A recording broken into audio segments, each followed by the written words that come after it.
Sementara itu, jemaah calon haji kloter 11 embarkasi Palembang tergabung dalam gelombang 2 yang berangkat ke Tanah Suci langsung menggunakan ihram karena langsung menuju Jeddah, Arab Saudi. Timan Soekarto bin Soekarto.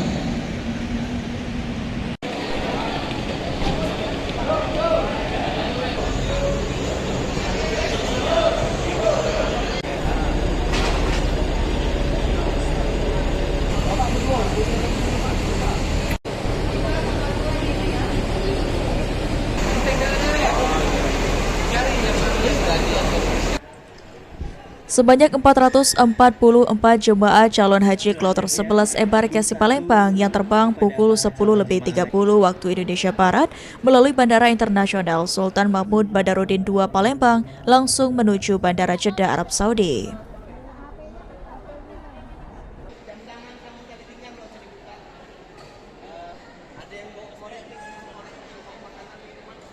Di mana jemaah kloter 11 kali ini berbeda dengan kloter sebelumnya. Para jemaah yang sudah bersiap sejak pagi hari langsung mengenakan ihram dari Palembang. Hal tersebut dikarenakan jemaah kloter 11 ini langsung menuju Mekah, tidak lagi ke Madinah.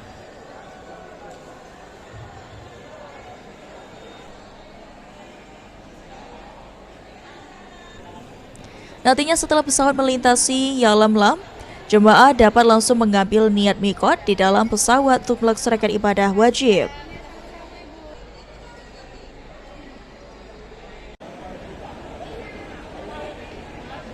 Sudah kita wajibkan di embarkasi ini berpakaian ihram, ya kita wajibkan sebenarnya di atas pesawat nanti pas melintasi Yalamlam, ya itu dia sudah berniat, ya berniat ihram.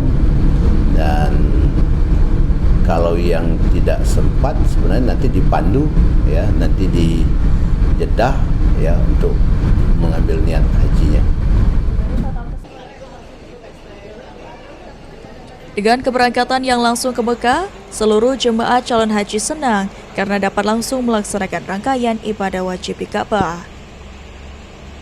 Tanah Suci Mekah dan Madinah. Sangat nyaman dan memang itu yang kami rindukan. Kami pakai ihram di embarkasi dan di Lam-Lam nanti kami menyatukan niat untuk melaksanakan ibadah umroh wajib. Umroh wajib, tawaf, sa'i, tahlul, dan mudah-mudahan akan beri oleh Allah Ta'ala kesehatan, rasa di hati kami seluruh warga di kloter 11 rombongan 9 dari Ogan Komering Ulu Selatan. Hingga saat ini embarkasi Palembang telah memberangkatkan 4.867 jemaah haji dari kloter 1 hingga 11. Sementara kloter 1 hingga 5 yang sebelumnya berada di Madinah kini dikabarkan sudah di Mekah. Muhammad Aidil, PAL TV.